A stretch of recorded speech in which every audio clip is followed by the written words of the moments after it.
Hi welcome back to our channel. இன்றைக்கி நம்ம பார்க்க போகிறது மகேந்திராவிலேருந்து வந்திருக்கக்கூடிய பொலேரோ 310 தான் பார்க்க போகிறோம். இந்த வண்டி கூடிய சீக்கிரம் லான்ச் பண்ண போகிறாங்க. முக்கியமாக இதோட என்ஜினை பொறுத்தவரை 2 லிட்டர் MDI டர்போ சார்ஜ்டு என்ஜின்னு சொல்லுவோம். இந்த வண்டி வழக்கத்துக்கு மாறாக வித்தியாசமான ஒரு டிசைனில் பண்ணியிருக்காங்க. முக்கியமாக பவர் பொறுத்தவரை 110 ஹார்ஸ் பவரில் கொடுத்துருக்காங்க. வண்டியோட தோரணையே வித்தியாசமாக தான் இருக்குது. கம்பீரமான ஒரு தோற்றத்தோடு தான் வரப்போகுது இந்த வண்டி. டார்க்குன்னு பார்த்தோம்னா 280 நியூட்டன் மீட்டரில் கொடுத்துருக்காங்க. மற்றபடி விஷயங்கள்லாம் பார்க்கும்போது வண்டியோட பெர்ஃபார்மன்ஸுமே பொலேரோக்குள்ள அதே நம்பிக்கை இருக்குன்னு சொல்லுவாங்க. முக்கியமாக இந்த வண்டியில் மாடர்ன் ஸ்டைலுக்குள்ள எல்லா விஷயங்களும் இருக்குது. எமிஷன் நார்ம்ஸை பொறுத்தவரை BS6 Phase 2 பேஸ் பண்ணி தான் பண்ணியிருக்காங்க. இதில் நிறைய விஷயங்கள் வித்தியாசமாக இருக்குது. முக்கியமாக எமிஷன் நார்ம்ஸ் ஒரு பக்கம் இருக்குது. அதே நேரம் டிரான்ஸ்மிஷன் 5 ஃபார்வர்டு ஒரு ரிவர்ஸ் கியர் கொடுத்துருக்காங்க. இன்டீரியரில் நிறைய மாடர்ன் ஃபீச்சர்ஸ் எல்லாமே இருக்குது.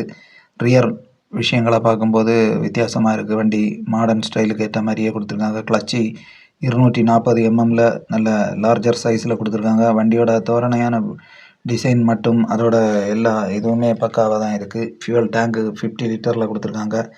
ஸோ வரக்கூடிய நாட்களில் இந்த வண்டிக்கு சரியான ஒரு மார்க்கெட் இருக்கும்னு நம்பலாம். ஏன்னா இந்த வண்டியோட ஸ்டைலே டிஃப்ரெண்ட்டாக தான் இருக்குது. மைலேஜை பொறுத்தவரை 14 km/லிட்டர் கிடைக்கும்னு சொல்லுவாங்க. முக்கியமாக மகேந்திரா அடிக்கடி இப்போ புதிய வண்டிகளை லான்ச் பண்ணிகிட்டு இருக்காங்க. அந்த வரிசையில் இது கூடிய சீக்கிரம் வரப்போகுது. க்ரோஸ் வெயிட்னு பார்த்தோன்னா 4250 kgயில் கொடுத்துருக்காங்க. ஸோ இதோட பேலோடுன்னு பார்த்தோன்னா 3 டன், அதாவது 3000 kg ஏற்ற மாதிரி தான் டிசைன் பண்ணியிருக்காங்க.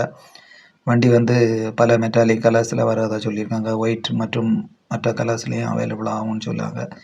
இதோட பேலோடுக்கு ஏற்ற மாதிரியே வண்டியோட ஸ்ட்ரென்த்தும் நல்லா இருக்குது. ஃப்ரண்ட் பேராபோலிக் லீஃப் ஸ்ப்ரிங் அந்த மாதிரி கொடுத்துருக்காங்க. அதே மாதிரி பார்த்துக்கிட்டோன்னா ரியர்லேயுமே பக்காவான டிசைன் தான். Rear heavy duty leaf spring தான் கொடுத்துருக்காங்க.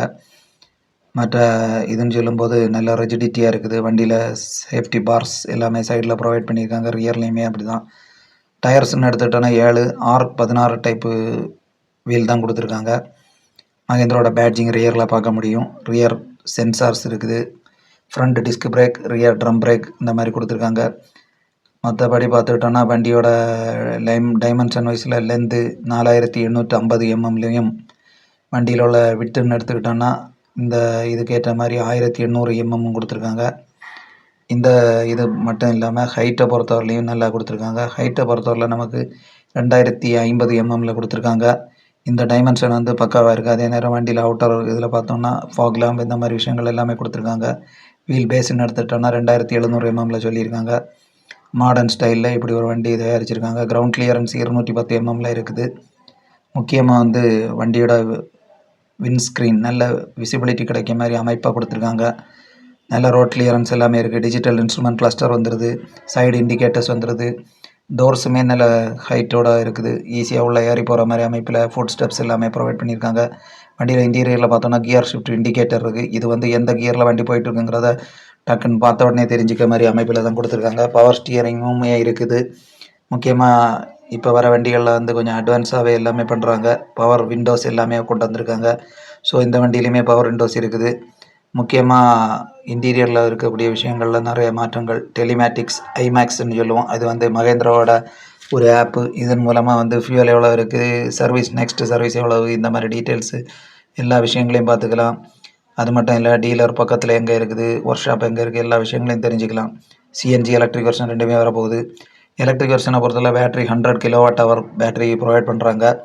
ஸோ இது அதிக தூரம் பயணிக்க மாதிரி தான் டிசைன் பண்ணிங்க. பவரை பொறுத்தவரை 120 நியூட்டன் மீட்டரில் கொடுத்துருக்காங்க இந்த வண்டிக்கு, எலக்ட்ரிக் வெர்ஷனுக்கு.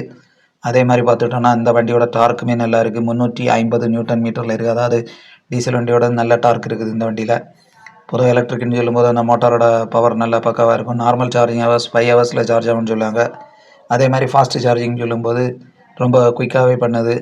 50 நிமிஷத்துலேயே சார்ஜ் ஆகிற மாதிரி இருக்குது. ஸோ இந்த மாதிரி எல்லாம் இருக்கிறதுனால இந்த எலக்ட்ரிக் வண்டியுமே நல்ல ஒரு யூஸ்ஃபுல்லாக தான் இருக்கும்னு சொல்லுவாங்க. 450 கிலோமீட்டர்ஸ் ரேஞ்ச் வரைக்கும் போகிற மாதிரி தான் இந்த வண்டியை டிசைன் பண்ணியிருக்காங்க. இந்த வண்டிகளோட ரேஞ்சை பொறுத்தவரையில் பேட்டரி சைஸுக்கு ஏற்றபடி மாறுபடும். டச் ஸ்க்ரீன் இன்ஃபோடெயின்மெண்ட் இந்த வண்டியில் முக்கியமாக கொடுத்துருக்காங்க. அதுவும் வண்டிக்கு ஒரு மாடர்ன் ப்ளஸ்ன்னே சொல்லலாம். ஏர் கண்டிஷ்னர் இருக்குது. ஸோ பேசிக்காக டிரைவர்ஸ் தெரிய வேண்டிய விஷயங்கள் எல்லாமே இருக்குது. டிரைவர் டிரைவர் ஏர் பேக் கொடுத்துருக்காங்க சேஃப்டிக்காக.